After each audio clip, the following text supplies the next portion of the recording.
അമ്മയ്ക്കും ഈശോയ്ക്കും ഒരായിരം നന്ദി. എൻ്റെ പേര് അൽജോ. ഞാൻ വരുന്നത് മലയാറ്റൂരിൽ നിന്നാണ്. ഞാൻ ഈ സാക്ഷ്യം പറയുന്നത് മമ്മിയുടെ ഉടമ്പടി നിന്നിട്ടാണ്. ഇതെൻ്റെ രണ്ടാമത്തെ സാക്ഷിയാണ്. ഈ ഒരു ദൈവാനുഭവം എനിക്ക് ഉണ്ടായെന്ന് വെച്ച് കഴിഞ്ഞാൽ ഞാൻ എൻ്റെ നേഴ്സിംഗ് പഠിച്ചത് ഓസ്ട്രേലിയയിലാണ്. ഞാൻ ജസ്റ്റ് പാസ് ഔട്ടായി ഇപ്പോൾ ജോലിക്ക് കയറിയതിരുന്നുള്ളൂ. അപ്പോൾ എനിക്കൊരു വലിയ ഇഷ്യൂ ഉണ്ടായിരുന്നു. ഞാൻ അവിടെ പഠിക്കാൻ പോയ സമയത്ത് അത് ഞാനൊരു തേർഡ് ഇയറിലേക്ക് എൻ്റെ സ്റ്റാർട്ട് ചെയ്യുന്ന സമയത്ത് ഞാൻ പാർട്ട് ടൈമായിട്ട് വർക്ക് ചെയ്തിരുന്ന ആ ഹെൽത്ത് കെയർ ഫെസിലിറ്റിയിൽ ഉണ്ടായൊരു ഇഷ്യൂ ആണ്. എനിക്കെതിരെ എൻ്റെ ഒപ്പം വർക്ക് ചെയ്ത ഒരു സ്റ്റാഫ് ഞാൻ കെയർ കൊടുക്കണ പേഷ്യൻറ്റിന് ഞാൻ ചെയ്തിട്ടില്ലാത്ത കാര്യം മാനിപ്പുലേറ്റഡ് ആയിട്ട് എനിക്കൊരു അലിഗേഷൻ വന്നു. ആ അലിഗേഷനാണെങ്കിൽ നമ്മൾ അവിടെ പറയുന്നത് വെച്ചാൽ സാഴ്സ് ഇൻസിഡൻറ്റ് 1 എന്ന് പറയും. എന്ന് വെച്ചാൽ ഭയങ്കര സീരിയസ് ആയിട്ടുള്ളൊരു ഇഷ്യൂ ആണ്. അപ്പോൾ അതിൻ്റെ ഒരു പ്രോസസ്സ് എന്ന് പറയുമ്പോൾ ആദ്യം തന്നെ അത് നമ്മുടെ ഒരു ഫെസിലിറ്റിയുടെ ഉള്ളിൽ തന്നെ അതിൻ്റെ ഒരു ഇൻവെസ്റ്റിഗേഷൻ നടക്കും. അത് കഴിഞ്ഞിട്ട് അതൊരു പോലീസ് ലെവലിൽ ഇൻവെസ്റ്റിഗേഷൻ നടക്കും. അതിൽ നമ്മൾ സസ്പെക്റ്റഡ് ആയിട്ട് നമ്മളിപ്പോൾ നമ്മൾ കുറ്റക്കാരാന്ന് തെളിഞ്ഞ് കഴിഞ്ഞാൽ നമ്മൾ തിരിച്ച് നാട്ടിലേക്ക് കയറി പോകാനും അത്ര ഒരു ഇഷ്യൂ ആണ്. അപ്പോൾ ഞാനത് പ്രൂവ് ചെയ്യണം. ഞാൻ അങ്ങനെ ഒരു ഇഷ്യൂവിൽ നമ്മളിവിടെ തന്നെ നമ്മൾ കേസ് തെളിയിക്കണ പോലെ നമ്മൾ അവിടെ തന്നെ പ്രൂവ് ചെയ്യണം. അതും ഒരു ഇൻ്റർവ്യൂ ഉണ്ട് ഫസ്റ്റ്. ആ ഇൻ്റർവ്യൂവിലാണെങ്കിൽ ഞാനാ സംസാരിക്കാൻ പറ്റുള്ളൂ. എൻ്റെ ഒപ്പം സപ്പോർട്ട് പേഴ്സണോ അങ്ങനെയുള്ള ആർക്കും സംസാരിക്കാൻ പറ്റില്ല. അപ്പം മൊത്തം എൻ്റെ ഇതിലാണ്. ഞാൻ തന്നെ ഈ ഇഷ്യൂ ഞാൻ ചെയ്തിട്ടില്ല എന്നും ആ സമയത്ത് എനിക്ക് 21 വയസ്സുള്ളൂ. അപ്പോൾ എൻ്റെ അടുത്ത് അവർ പറഞ്ഞിരുന്ന അന്ന് ഒരു സുപ്രഭാതത്തിന് എൻ്റെ ബ്രേക്ക് കഴിഞ്ഞു എന്ന് പറയുന്നു വന്നിട്ടാണ് മാനേജർ എൻ്റെ അടുത്ത് ഇങ്ങനെ ഒരു ഇഷ്യൂ ഉണ്ട്, നിനക്കിപ്പോൾ ഈ ഫെസിലിറ്റിയിൽ നിന്ന് നിനക്ക് പോവാം, ഈ ഫെസിലിറ്റിയായിട്ട് ബന്ധപ്പെട്ട് ആരുമായിട്ട് സംസാരിക്കാൻ പറ്റില്ല. എൻ്റെ ആണെങ്കിൽ ഫ്രണ്ട്സും എല്ലാവരും നമ്മൾ ആ ഫെസിലിറ്റി തന്നെയാണ്. പക്ഷേ അപ്പോൾ എനിക്കിതൊന്നും സംസാരിക്കാൻ പറ്റില്ല, ഭയങ്കര ഇതായിട്ട് വെക്കണം അത്. എന്നിട്ട് ഞാൻ അതിൽ നിന്ന് പോകുകയും ചെയ്തു. നമ്മൾ തന്നെ ഇതൊക്കെ ഫുൾ സംസാരിക്കണം. അപ്പോൾ ഇതൊക്കെ ഉണ്ടാവണേക്കാളും മുമ്പ് എൻ്റെ ആദ്യത്തെ സാക്ഷ്യത്തിൽ ഉണ്ടായെന്ന് വെച്ചാൽ എനിക്ക് മെസ്സേജ് കിട്ടിയത് എൻ്റെ സ്വപ്നത്തിൽ കുറേയാണ്. അപ്പോൾ അതേപോലത്തെ സ്വപ്നം നമ്മൾ രാവിലെ നമ്മൾ ഓർത്തിരിക്കുകയും ചെയ്യും. അപ്പോൾ ഞാൻ വീട്ടിൽ പറയുകയും ചെയ്യും ഞാൻ ഇങ്ങനെ സ്വപ്നം കണ്ടു. അങ്ങനെയാണ് ആദ്യത്തെ സാക്ഷ്യം ഉണ്ടായിരുന്നത്. രണ്ടാമത്തെ സാക്ഷ്യം ആയിരുന്നപ്പോഴും ഞാൻ അവിടെ പോയി എൻ്റെ പ്രാർത്ഥനകളും വിശ്വാസം ഉണ്ടായിരുന്നു. പക്ഷേ എൻ്റെ പ്രാർത്ഥനകൾ പല സമയത്ത് മുടങ്ങിയിട്ടുണ്ടായിരുന്നു. കാരണം പല സമയത്തുള്ള ജോലിയും ഇതൊക്കെ ആയപ്പോഴും എൻ്റെ പ്രാർത്ഥനയുടെ ഒരു ഇത് പ്രാർത്ഥിക്കുന്നുണ്ട്, പക്ഷെ പല ടൈമിലായി പ്രാർത്ഥന. അപ്പോൾ ഞാൻ ഈ ഇഷ്യൂ ഉണ്ടാവണേക്കാളൊരു 4-5 മാസം മുമ്പ് ഒരു സ്വപ്നം കണ്ടായിരുന്നു. ഒരു ബീച്ചാണത്, ആൾക്കാരും ഈ മാതാവിൻ്റെ ഈ ഒരു ബാക്കിൽ നിൽക്കുന്ന ആ ഒരു ഫോട്ടോ മാത്രമേ ഉള്ളൂ. അപ്പോൾ കടലടിച്ച് കയറി വരാണ്. അപ്പോൾ ഞാനത് ശരിക്കും രാവിലെ കണ്ടിട്ട് എനിക്ക് ഇപ്പോഴും ആലോചിക്കുമ്പോൾ കാല് വേർക്കും. അങ്ങനെ ഒരു സ്വപ്നമായിരുന്നത്. അപ്പോൾ ഞാൻ പറഞ്ഞു ഒരു സിഗ്നൽ തന്നിട്ട് ചിലപ്പോൾ നമ്മുടെ പ്രാർത്ഥന പോയതിൻ്റെ ആയിരിക്കാം. അപ്പോൾ ഈ കടലടിച്ച് കയറി വരുമ്പോൾ ഞാൻ ഈ മാതാവിൻ്റെ ഫോട്ടോയിൽ പിടിച്ച് നിൽക്കണുള്ളൂ. അത് കഴിഞ്ഞിട്ടാണ് ഈ ഒരു ഇഷ്യൂ വന്നത്. ഈ ഒരു ഇഷ്യൂ ഉണ്ടായിട്ട് അപ്പോൾ ഞാൻ അവിടെയാണ് ആ ഒരു അലിഗേഷൻ്റെ പേപ്പർ വന്നിട്ട് അമ്മ അച്ഛൻ്റെ അടുത്ത് വന്ന് മെസ്സേജ് എടുക്കുകയാണ് ചെയ്തത്. അപ്പോൾ അച്ഛൻ മാതാവിൻ്റെ അടുത്ത് വെച്ച് അത് പ്രാർത്ഥിക്കുക ചെയ്താണ്. അച്ഛൻ പറഞ്ഞു മാതാവിൻ്റെ അടുത്ത് ഏൽപ്പിച്ചിട്ടുണ്ട്, ഇഷ്യൂ ഉണ്ടാവില്ല എന്നാണ് പറഞ്ഞു പോയത്. ഇത് കഴിഞ്ഞതിന് ശേഷം ഒരു 2 ദിവസം കഴിഞ്ഞതിന് ശേഷം ഞാൻ വീണ്ടും സ്വപ്നം കാണാണ്. ഞാൻ ഇവിടെ പ്രാർത്ഥിക്കാൻ വരാണ്. അപ്പോൾ ഞാനിവിടെ പ്രാർത്ഥിക്കാൻ വരുമ്പോൾ ഈ മാതാവിൻ്റെ ഫോട്ടോ ഇവിടെ ഇല്ല. അപ്പോൾ ഞാൻ ഈ ബാക്കിൽ ചെന്ന് ഒരു ബ്രദറിൻ്റെ അടുത്ത് ചോദിച്ചു മാതാവ് എവിടെയാണെന്ന് ചോദിച്ചു. അപ്പം ഞാൻ ആ ബ്രദറിൻ്റെ അടുത്ത് മാതാവ് റെഡി ആവാണെന്നാണ് പറഞ്ഞത് ആ സ്വപ്നത്തിൽ. ആ സ്വപ്നം തീരുകയും ചെയ്ത് പിന്നെ ആ ഇൻ്റർവ്യൂവിൻ്റെ സ്ഥലത്ത് ഞാൻ ചെയ്യണം. അപ്പോൾ ഞാൻ മാതാവിൻ്റെ ഉപ്പെടുത്ത് എൻ്റെ ആ ഫെസിലിറ്റിയുടെ അവിടെ വെക്കുകയും ചെയ്ത്. കാരണം ഇത് തെളിഞ്ഞില്ലെങ്കിൽ പിന്നെ ഞാൻ നാട്ടിലേക്ക് കയറി വരും ചെയ്യണം. കാരണം ഞാൻ നേഴ്സിംഗാണ് ആ സമയത്ത് പഠിച്ചുകൊണ്ട് രജിസ്റ്റർ നേഴ്സിനുള്ളത്. ഞാൻ സെയിം സെക്ഷനിലാണ് വർക്ക് ചെയ്യണം. പിന്നെ എനിക്ക് എൻ്റെ ആ ഒരു രാജ്യത്തോ അല്ലെങ്കിൽ വേറെ രാജ്യത്തോ എനിക്ക് പോകാൻ പറ്റില്ല. അത്ര വലിയൊരു ഇഷ്യൂ ആവും നമ്മൾ ചെയ്തിട്ടില്ല എന്നിരുന്നാൽ പോലും. കാരണം അവരെൻ്റെ അടുത്ത് അന്ന് രാത്രി പറഞ്ഞതല്ല, 2 ദിവസം കഴിഞ്ഞിട്ട് നമുക്ക് അലിഗേഷൻ പേപ്പറിന്ന് കൊണ്ട് വരും. അലിഗേഷൻ നമ്പർ 1, 2, 3 എന്നൊക്കെ പറഞ്ഞ് നമുക്ക് എഴുതി തരും. ഇത് നിന്ന കുറ്റങ്ങളാണ് നിനക്കെതിരെ വന്നിട്ടുള്ളതെന്ന്. അപ്പോൾ ഇത് ആ പേഷ്യൻറ്റ് പറഞ്ഞ കുറ്റങ്ങളല്ല. എനിക്ക് എൻ്റെ ഒപ്പം വർക്ക് ചെയ്ത സ്റ്റാഫ് ആ മുറിയിൽ ഒരു ക്യാമറ പോലും ഇല്ല. അപ്പോൾ അയാൾ എൻ്റെ അടുത്ത് അയാൾ ചെയ്തൊരു തെറ്റ് പറഞ്ഞിരുന്നു. അപ്പോൾ ഞാനത് പുറത്ത് പറയുമെന്ന് പേടിച്ചിട്ടാണോ അയാൾ ചെയ്യുന്നത് എനിക്ക് ഇപ്പോഴും അറിയില്ല. അന്ന് അയാൾ അങ്ങനെ ഒരു കുറ്റം പറയുകയും ചെയ്തു. എൻ്റെ ഇതിൽ വന്നത് എൻ്റെ അടുത്ത് പറഞ്ഞതിനേക്കാളും ഒരു 10 ഇരട്ടി കനത്തിലുള്ള ഞാനിപ്പോഴും നമുക്ക് സ്വപ്നത്തിൽ ആലോചിക്കാൻ പറ്റില്ല നമ്മൾ അങ്ങനെ ഒരാളുടെ അടുത്ത് ചെയ്യുമോ എന്ന്. അങ്ങനത്തെ ഒരു അപ്പാപ്പൻ്റെ അടുത്ത് അങ്ങനത്തെ ഒരു സാധനം വന്നു കഴിഞ്ഞപ്പോൾ ഞാനും വളരെയായിട്ട് തളർന്നു. കാരണം ഇതെങ്ങനെ പ്രൂവ് ചെയ്യുമെന്ന് എൻ്റെ മുമ്പിൽ ഒരു മാർഗ്ഗം ഉണ്ടായില്ല. പക്ഷെ എങ്ങനെയാണെന്ന് അറിയില്ല. ഇതിനെക്കുറിച്ച് അറിയണവരായാലും ഇതൊക്കെ മുൻപ് ഇതെങ്ങനെ ഇതിൻ്റെ ഒരു പ്രോസസ്സിങ് നേരിടണമെന്ന് നമുക്കൊരു എൻ്റെ ഒപ്പം ആൾക്കാർ വരാ ചെയ്ത് എന്നെ ഹെൽപ്പ് ചെയ്യാൻ. അതേപോലെ എൻ്റെ അടുത്ത് സംസാരിക്കാൻ ചെന്നപ്പോഴായാലും നമ്മളിപ്പം മലയാളത്തിലാണ് ഞാൻ ഒരാളുടെ അടുത്ത് സംസാരിക്കണമെങ്കിൽ ഞാൻ 10 അങ്ങോട്ട് തന്നെ നിങ്ങൾക്ക് 10 തന്നെ അങ്ങോട്ട് കിട്ടും. കാരണം ഞാൻ സംസാരിക്കണത് അത് നിങ്ങൾക്ക് കിട്ടും. പക്ഷേ നമ്മൾ വേറൊരു രാജ്യത്ത് അവരുടെ ഭാഷയിൽ നമ്മൾ സ്ട്രെസ്സായിട്ട് സംസാരിക്കുമ്പോൾ ഞാൻ 10 ഇതിലിട്ടാണ് സംസാരിക്കുന്നത്, നിങ്ങൾക്ക് 5 കിട്ടുള്ളൂ. കാരണം നമ്മൾ ഭയങ്കര സ്ട്രെസ്ഡും ആണ്, ഭാഷയും വേറാണ്, നമ്മുടെ ഇമോഷൻ നമുക്ക് അവിടെ ഏൽപ്പിക്കാനും പാടാം. പക്ഷേ ഞാൻ ഇപ്പോഴും വിശ്വസിക്കുന്നു ഞാനല്ല ആ ഇൻ്റർവ്യൂവിൽ സംസാരിച്ചതെന്ന്. കാരണം അവരുടെ ഇൻ്റർവ്യൂവിൻ്റെ മുമ്പിൽ മാതാവാണ് എനിക്ക് വേണ്ടി എന്നിലൂടെ സംസാരിച്ചത്. ആ ഇഷ്യൂ അവർ പറഞ്ഞ വെച്ചാൽ 1 മാസം 2 മാസത്തോളം നീണ്ടു നിൽക്കാൻ പോകുന്ന ഇഷ്യൂ ആണ്. അപ്പോൾ എനിക്ക് വർക്ക് ചെയ്യാനും പറ്റില്ല. അപ്പോൾ പിന്നെ അതിലുണ്ടായെന്ന് വെച്ചാൽ അത് വെറും 14 ദിവസം കൊണ്ട് ആ ഇഷ്യൂ ക്ലിയർ ആയി. എൻ്റെ അടുത്ത് ആ സെയിം ഫെസിലിറ്റി തന്നെ ജോലിക്ക് കയറിക്കോളാൻ പറഞ്ഞു. അവർ എന്നെ അടുത്ത് വിളിച്ച്. പക്ഷേ ഞാൻ ആ ജോലിയിൽ പിന്നെ കയറിയില്ല. പക്ഷേ ഇത്രയും വലിയൊരു ഇഷ്യൂ മാതാവ് എനിക്ക് വളരെ സിമ്പിളായിട്ടൊരു മല പോലെ ഒന്ന് എലി പോലെ എന്ന് പറയില്ലേ, അതേപോലെ വലിയൊരു ഇഷ്യൂ ആണ്. എൻ്റെ ഫ്യൂച്ചറെ തകർത്ത് കളയാൻ പറ്റുന്ന ഒരു ഇഷ്യൂ ആണ് ഒരു ചെറിയൊരു ഇൻ്റർവ്യൂവിൽ എനിക്ക് സിമ്പിളായിട്ട് തന്നത്. അപ്പോൾ ഇത്ര വലിയ അനുഗ്രഹം തന്ന മാതാവിനും ഈശോയ്ക്ക് 1000 നന്ദി. പിന്നെ കാരുണ്യ പ്രവൃത്തിയായിട്ട് ഞാൻ ചെയ്യുന്നത് വെച്ചാൽ എൻ്റെ മുമ്പിലും എൻ്റെ പേഷ്യൻറ്റിനെ ഈശോനെ കണ്ട് തന്നെ ഞാൻ അവരെ അങ്ങനെയാണ് വർക്ക് ചെയ്തുകൊണ്ടിരുന്നത്. പിന്നെ ഞാൻ പാർട്ട് ടൈമായിട്ട് ജോലി കിട്ടുന്ന പൈസയും കൊണ്ടായാലും നമ്മൾ മറ്റുള്ളവരെ ഹെൽപ്പ് ചെയ്യുകയും ചെയ്യും. പിന്നെ വീട്ടിലായാലും മമ്മിയുടെ മടി എടുത്തിട്ട് മമ്മിയുടെ കാരുണ്യ പ്രവർത്തികളായാലും ചെയ്യാറുണ്ട്. കൃപാസന മാതാവിനും ഈശോയ്ക്കും 1000 നന്ദി പറയുന്നു. ആദ്യം തന്നെ ഈ കൃപാസന അൽത്താരയിൽ ഞങ്ങളുടെ കുടുംബത്തെ ഉയർത്തിയതിനോർത്ത് നന്ദി പറയുകയാണ്. ഞാൻ 2019 ഉടമ്പടി എടുത്താണ് ഒരു വ്യക്തിയാണ്. സിൽവർ ഉടമ്പടി വരെ എത്തണം, അങ്ങനെ ഒരു നിയോഗം വെച്ച് മാത്രമാണ് ഞാൻ കയറിയത്. സത്യത്തിൽ എൻ്റെ നിയോഗങ്ങളൊന്നും ഞാൻ എഴുതാറില്ല. ഇവിടെ വരുമ്പോൾ ഒത്തിരി പേരുടെ കണ്ണീര് കാണുമ്പോൾ അതെനിക്ക് വല്ലാത്ത വേദനയായിട്ട് തോന്നാറുണ്ട്. ഞാൻ എൻ്റെ നിയോഗങ്ങളെല്ലാം മറന്ന് മറ്റുള്ളവർക്ക് വേണ്ടി മാത്രം ഞാൻ നിയോഗങ്ങൾ എഴുതി പോയേക്കണ ദിവസങ്ങൾ വരെയുണ്ട്.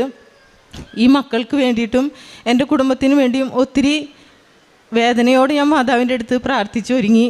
എൻ്റെ മക്കളെ എൻ്റെ കരങ്ങളിൽ നിന്ന് ഞാൻ അമ്മയുടെ കരങ്ങളിലേക്ക് ഒരു 19ാമത്തെ വയസ്സിൽ എൻ്റെ മൂത്ത മോനെയും എൻ്റെ ഇളയ മോനെയും അതേപോലെ തന്നെ 19ാമത്തെ വയസ്സിലും ഞാൻ അമ്മയെ ഈശോയെ ഏൽപ്പിച്ചാണ് ഇവിടെ നിന്ന് പുറം രാജ്യത്തിലേക്ക് വിദ്യാഭ്യാസ മേഖലയിലേക്ക് വിട്ടത്. എൻ്റെ മൂത്ത മകനായ എൻ്റെ ജീവിത പങ്കാളിയാണ് എൻ്റെ അടുത്ത് നിൽക്കുന്നത്. ഇത് അൽജോ വർഗീസ് എൻ്റെ മൂത്ത മകൻ.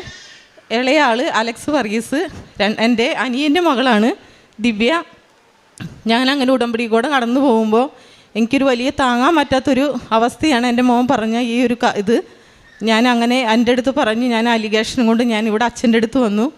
അച്ഛനോട് ഞാൻ പ്രാർത്ഥിച്ചു. അച്ഛനോട് പറഞ്ഞു, നീ പേടിക്കേണ്ട, മാതാവിനെ ഏൽപ്പിച്ചിട്ടുണ്ട്. അതേപോലെ അവൻ്റെ അടുത്ത് ഞാൻ ഫോണിൽ കൂടെ വിളിച്ച് അച്ഛനായിട്ട് സംസാരിച്ചു. അച്ഛൻ പറഞ്ഞു, നീ പ്രാർത്ഥിക്കുക മാത്രമാണ് ചെയ്യുക. അതത്രയും ചെയ്ത് വലിയൊരു അമ്മ വേറൊരു വ്യക്തിനെ ആ ഒരു അലിഗേഷൻ സംസാരിക്കാൻ വേണ്ടിയിട്ട് നമുക്ക് വേണ്ടി അവൻ്റെ കൂടെ നിൽക്കാനും ആ ഒരു സാറ് വന്ന് ഇവനെ ഒത്തിരി ഹെൽപ്പ് ചെയ്യും. മാതാവിൻ്റെ ഈശോയുടെയും രൂപത്തിൽ ആ വ്യക്തിനെ അവിടേക്ക് വിട്ട് ആ കാര്യം സോൾവ് ആവുകയും ചെയ്തു. അതിനുശേഷം ഞാൻ അഖണ്ഡ ജപമാലയിൽ പങ്കെടുത്ത് മാതാവിനോട് പ്രാർത്ഥിച്ചു. എൻ്റെ മക്കൾ 3 വർഷമായി പോയിട്ട്, മൂത്ത ആൾ പോയിട്ട് 3 വർഷമായി, നഴ്സിംഗ് കഴിഞ്ഞു. അവന് രജിസ്ട്രേഷൻ കിട്ടി, അവൻ TRലേക്ക് മാറി. PR-ന് ഇടുന്നതിന് മുമ്പ് അവൻ മാതാവിൻ്റെ അടുത്ത് വന്ന് സാക്ഷ്യം പറയാനും, എൻ്റെ ഇളയ മോനായാലും ഒത്തിരി പ്രശ്നങ്ങളിൽ തടസ്സങ്ങൾ ഒത്തിരി ഉണ്ടായിരുന്നു. അവന് ഓസ്ട്രേലിയയിൽ മൂത്ത ആൾ പഠിക്കുന്നു, അതേ യൂണിവേഴ്സിറ്റി പഠിക്കുന്നു. അവനും നഴ്സിംഗ് പഠിക്കുന്നു, 2nd ഇയറിലേക്കായി. അപ്പം മാതാവും ഈശോയും ഞങ്ങൾക്ക് തന്ന ഞങ്ങളുടെ കുടുംബത്തിനെ ഈ അൽത്താരയിൽ ഉയർത്തിയതിനും ഇനിയുള്ള ജീവിതത്തിൽ ഞങ്ങൾ മാതാവിൻ്റെ നിത്യതയിലേക്ക് ആ ജീവിതം ഞങ്ങൾക്ക് മുന്നോട്ട് വഹിക്കുവാനുള്ള ഒരു വലിയ കൃപ കിട്ടുവാനും, അതേപോലെ തന്നെ ഞങ്ങളുടെ കുടുംബത്തിൽ വിശ്വാസത്തിൻ്റെ ആഴപ്പെടുത്തി ഇത്രയും വലിയൊരു അനുഗ്രഹം തന്നതിനെ ഓർത്ത് ഒരുപാട് നന്ദി പറയുന്നു. ഈ വേള ഒരിക്കലും മരണം വരെ മറക്കാൻ പറ്റാത്ത ഒരു വലിയൊരു അനുഗ്രഹമാണ് മാതാവ് ഞങ്ങളെ ഈ അൽത്താരയിൽ ഉയർത്തിയതിന് പറഞ്ഞ് തീരാത്ത ഒത്തിരി അനുഗ്രഹങ്ങൾ നന്ദിയുണ്ട്. അതേപോലെ പ്രേക്ഷിത പ്രവർത്തനമായിട്ട് ഞങ്ങളുടെ അടുത്ത് തന്നെ അനാഥശാലകളുണ്ട്, അവർക്കൊക്കെ ഭക്ഷണം വെക്കുന്ന ഞാൻ വിൻസെൻ്റ് പോളിൻ്റെ ഒരു അംഗമായി പ്രവർത്തിക്കുന്ന ആളാണ്. അപ്പോൾ രാവിലെ അവർക്കുള്ള ഭക്ഷണങ്ങൾ അങ്ങനെ ഉണ്ടാക്കാൻ പോകുന്നതിലും, പിന്നെ അതേപോലെ ഞങ്ങൾ പൊതിച്ചോറ് കെട്ടി ഞങ്ങൾ രോഗികളുടെ അടുത്ത് കൊണ്ടുപോയി ഞാനും പപ്പയും കൂടി കൊണ്ടുപോയി ഞങ്ങൾ കൊടുക്കും. അപ്പോൾ 2 പേരും പുറത്താണെങ്കിലും ഞങ്ങൾക്ക് ചെയ്യാവുന്ന പ്രേക്ഷിത പ്രവർത്തനങ്ങൾ ഞങ്ങൾ മറ്റുള്ളവരുടെ വേദനകളിലും ഞങ്ങളുടെ പ്രാർത്ഥനകളിലും അവരെ ഉൾക്കൊണ്ടിച്ച് ഒരു ദിവസം പോലും ഞങ്ങളുടെ കുടുംബ പ്രാർത്ഥനകളെ മുടക്കാതെയും മറ്റുള്ളവരുടെ വേദനകളിൽ ഞങ്ങൾ പങ്കുചേർന്നും ഇതുവരെ ജീവിച്ച് ഇനിയുള്ള ജീവിതത്തിലും ഞങ്ങൾ മുന്നോട്ട് ഈശോയോടും മാതാവിനോട് ചേർന്ന് നിന്ന് മുന്നോട്ട് ജീവിക്കാനുള്ള വലിയ കൃപ ഞങ്ങൾക്ക് നൽകണമെന്ന് മാത്രമാണ് പ്രാർത്ഥിക്കുന്നത്. യെശയ്യാ 51:22 തൻ്റെ ജനത്തിനു വേണ്ടി വാദിക്കുന്ന നിൻ്റെ ദൈവമായ കർത്താവ് അരുളി ചെയ്യുന്നു, ഇതാ പരിഭ്രാന്തിയുടെ പാനപാത്രം നിൻ്റെ കയ്യിൽ നിന്ന് ഞാൻ എടുത്തു മാറ്റിയിരിക്കുന്നു, ക്രോധത്തിൻ്റെ പാനപാത്രം മേലിൽ നീ കുടിക്കുകയില്ല. അൽജോ വർഗീസ് എന്ന ഈ മകൻ തൻ്റെ ജീവിതം ഏറ്റവും ഗുരുതരമായ പ്രതിസന്ധിയിലൂടെ കടന്നുപോയപ്പോൾ പരിശുദ്ധ കൃപാസന മാതാവിൻ്റെ തിരുനടയിൽ ശരണപ്പെട്ട് പ്രാർത്ഥിച്ചതിന് ലഭിച്ച അനുഗ്രഹത്തെ, സംരക്ഷണത്തെ, അത്ഭുതകരമായി അതിൽ നിന്ന് പൂർണ്ണമായി വിടുതൽ ലഭിച്ചതിനെ ഈ അൾത്താരയിൽ സാക്ഷ്യപ്പെടുത്തുകയാണ്. സീരിയസ് ഇൻസിഡൻ്റായ ഒരു വിഷയത്തിൽ ഈ മകൻ്റെ പേരിൽ ഒരു വ്യാജ കുറ്റാരോപണം വരികയും അത് ആരോപണം വന്നു കഴിഞ്ഞാലുള്ള പ്രശ്നം ആ ഇടത്താരോടും സംസാരിക്കുവാൻ പാടില്ല, അവിടെയുള്ള സഹപ്രവർത്തകരോട് ചർച്ച ചെയ്യുവാൻ അനുവാദമില്ല, ആരെയും നമ്മളെ സ്വാധീനിക്കുവാനോ സംസാരിക്കുവാനോ ഒന്നും അനുവാദമില്ല. ആ രീതിയിൽ എന്തെങ്കിലും കണ്ടെത്തിയാൽ അത് കൂടുതൽ ഗുരുതരമായ വിഷയമായി മാറും. അതാണ് മകൻ പറയുന്ന പ്രശ്നത്തിൻ്റെ തീവ്രത. മകന് ഇത്രയും മാത്രമേ നമ്മളോട് ഈ വിഷയം പറയുവാൻ ആവുകയുള്ളൂ. കാരണം അത് ഡിസ്ക്ലോസ് മുഴുവനായിട്ട് ചെയ്യുവാൻ പാടില്ലാത്തൊരു വിഷയമാണ്. അതുകൊണ്ട് മകന് ആരും ആശ്രയമില്ല. നമ്മുടെ സാധാരണ വീട്ടിൽ നിന്ന് വിദേശത്ത് പഠിക്കുവാൻ ചെന്ന ഒരു മകൻ അവിടെ ഒരു ഇടത്ത് അവൻ്റെ ആ പാർട്ട് ടൈം ജോബ് ചെയ്തുകൊണ്ടിരിക്കുമ്പോൾ വന്ന വലിയൊരു പ്രശ്നം, ആ പ്രശ്നം അവന് മനസ്സാവാച അറിയാത്ത വിഷയം, അതവൻ്റെ മേൽ ആരോപണം കൊടുക്കുന്ന ഒരു വിഷയം. അതിനകത്ത് അവന് വേണ്ടി വാദിക്കുവാൻ ആരുമില്ല, അവന് വേണ്ടി സംസാരിക്കുവാൻ ആരുമില്ല, അവന് ചർച്ച ചെയ്യുവാൻ ആരുമില്ല, അവനെ ഏതെങ്കിലും തരത്തിൽ അവിടെ ബോധ്യപ്പെടുത്തുവാനുള്ള അവസരങ്ങളില്ല. അങ്ങനെ ആകെ അന്വേഷണത്തിലേക്ക് വരുമ്പോൾ ഒരു കൂട്ടിലകപ്പെട്ടതുപോലെ അവനെ ആ സ്ഥാപനത്തിൽ നിന്ന് പുറത്താക്കുന്നു. ഉണ്ടായിരുന്ന ജോലി നഷ്ടപ്പെടുന്നു, സാമ്പത്തികമായി ഏറെ ഞെരുക്കത്തിലാവുന്നു. പിന്നെ ആദ്യ പിടിച്ച മനസ്സുമായി തീ തിന്നുകൊണ്ട് ഓരോ മണിക്കൂറും അവന് മുന്നോട്ട് പോകേണ്ട അവസ്ഥയിലേക്ക് വരുന്നു. ശരിക്കും ഈ അമ്മയുടെ സിൽവർ ഉടമ്പടിയുടെ പക്വത മുഴുവനും അമ്മയുടെ വാക്കുകളിൽ നമ്മൾ കേൾക്കുന്നുണ്ട്. 19 വയസ്സായി 2019 ഉടമ്പടി എടുത്ത അമ്മ 19 വയസ്സാകുമ്പോൾ മക്കളെല്ലാം വിദേശത്ത് പോകുമ്പോൾ കൃപാസന മാതാവിനെ ഭരമേൽപ്പിക്കുന്നു. ഇത്ര ദൂരെ പഠനത്തിനും ജോലിക്കുമായി പോകുന്ന മക്കളുടെ മുഴുവൻ സംരക്ഷണവും അവരുടെ ജീവിത രീതികളും എല്ലാം അമ്മ മാതാവ് ക്രമീകരിക്കണമേ എന്ന അമ്മ എന്നും നിയോഗം സമർപ്പിച്ച് പ്രാർത്ഥിക്കുന്നത് സൂചിപ്പിക്കുന്നുണ്ട്.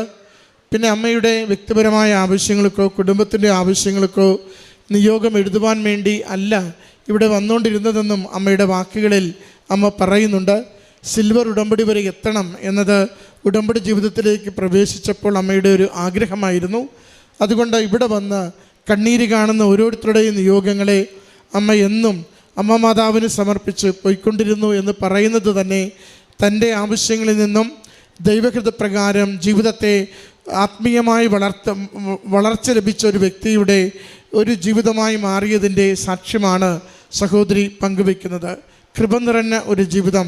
ഏതൊരു പ്രശ്നരൂക്ഷിതമായ വിഷയത്തിനും പരിശുദ്ധമ്മ മാതാവ് സമാധാനം, സംരക്ഷണം, സഹായം നൽകുമെന്ന വലിയൊരു ഉറപ്പോടുകൂടി ജീവിതം നയിച്ച ഒരമ്മയുടെ വാക്കുകളാണ് നമ്മൾ കേട്ടത്.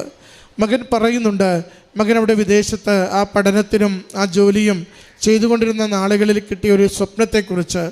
അതിൻ്റെ ആദ്യത്തെ സ്വപ്നം വലിയ തിരമാലകൾക്ക് മുകളിൽ നിൽക്കുന്ന മാതാവാണ്.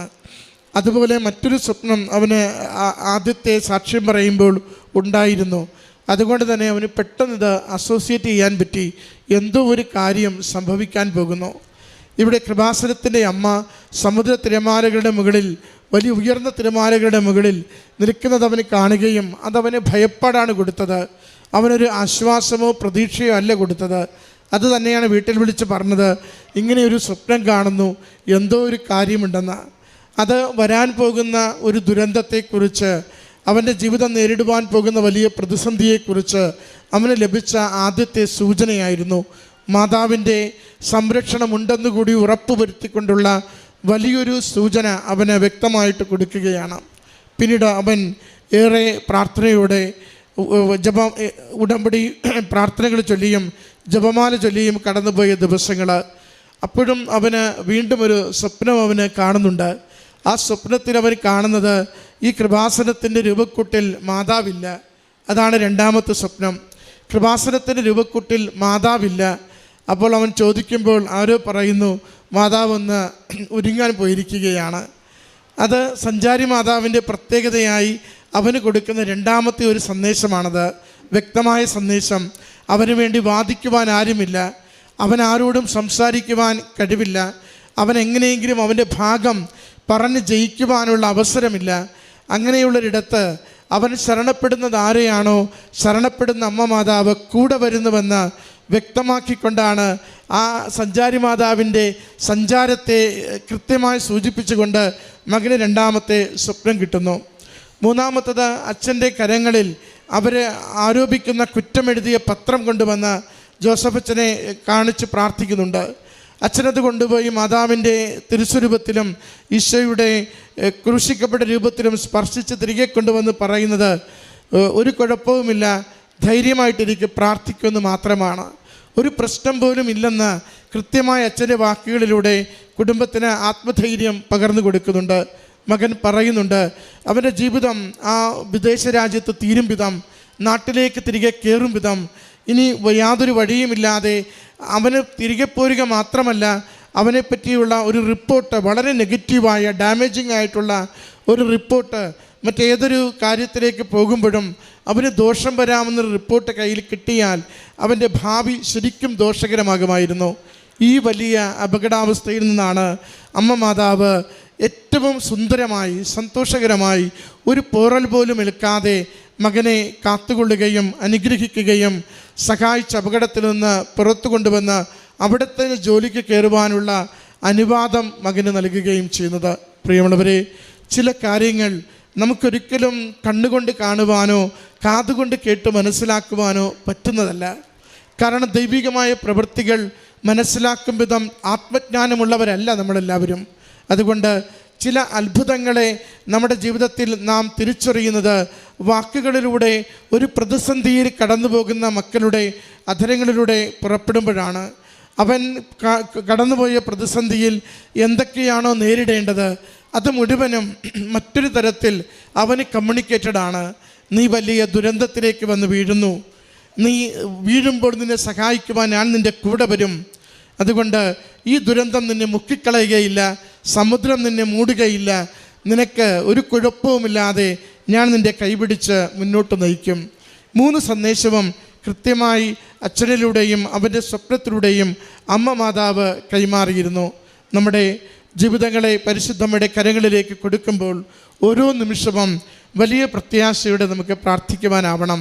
കടന്നു പോകുന്ന ജീവിതത്തിൻ്റെ ഏതൊരു അവിചാരിതമായ പ്രതിസന്ധിയിലും സഞ്ചാരി മാതാവേ, സമയമാതാവേ, ഞങ്ങൾക്ക് കൂട്ടുണ്ടാവുകയും ഞങ്ങൾക്ക് സംരക്ഷണവും സഹായവും രക്ഷയുമായി അമ്മ മാതാവിൻ്റെ സാന്നിധ്യം എപ്പോഴും മാറുവാൻ തിരുക്കുമാരനോട് പ്രാർത്ഥിക്കണമേ എന്ന ഈശോയുടെ സാന്നിധ്യം, അനുഗ്രഹം അമ്മ മാതാവിലൂടെ ഈ കുടുംബത്തിൽ നിന്ന് രക്ഷയായതുപോലെ നമ്മുടെ കുടുംബങ്ങൾക്കും അനുഗ്രഹമാവട്ടെ. അമ്മ മാതാവ് നൽകിയ ഈ വലിയ സംരക്ഷണത്തിനും സഹായത്തിനും അഭിഭാഷകയായി മകനൊപ്പം നിന്ന് എല്ലാ കാര്യങ്ങളും ക്രമീകരിച്ചതിനും കരങ്ങളടിച്ച് ദൈവനാമത്തെ മഹത്വപ്പെടുത്തി അമ്മ മാതാവിനും തിരുക്കുമാരനും നന്ദി.